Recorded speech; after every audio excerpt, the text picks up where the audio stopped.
connaissez Bergerac pour Cyrano, mais connaissez-vous Samuel Pozzi, autre enfant de la ville?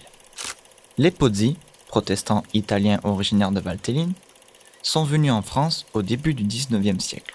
Dominique, le grand-père de Samuel, traverse la France et s'installe à Agen comme pâtissier. Il francise son nom en remplaçant le I par un IY. Le dernier de ses 11 enfants, Benjamin, devient pasteur à Bergerac.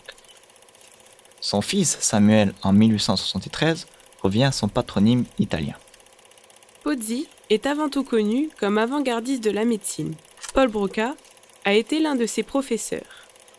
Il le décrit comme un élève brillant.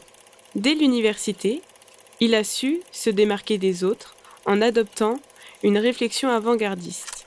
Pozzi a révolutionné la gynécologie moderne, faisant de lui son fondateur, notamment grâce au traité de gynécologie clinique et opératoire qu'il a publié en 1890. Son entrée à l'Académie de médecine en 1897 reflète le génie du personnage. Le parcours de Pozzi est international. Lorsqu'il visite les États-Unis, il diffuse les techniques françaises d'antisepsie. Pozzi s'engage comme médecin volontaire durant la Grande Guerre. Il constate que les blessés meurent plus de septicémie que de leurs blessures. Il décide alors d'appliquer ce qu'il décrit dans son traité. Malheureusement, il meurt assassiné par un soldat qu'il soignait en 1918. Pozzi est connu dans le monde entier comme un médecin d'exception.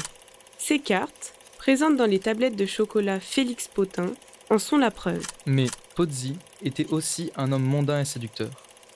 Il considérait les femmes avec tendresse et attention, quelle que soit leur origine.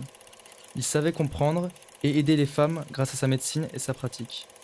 Pozzi fut finalement très surprenant et discret. Il a mené de multiples vies en une seule.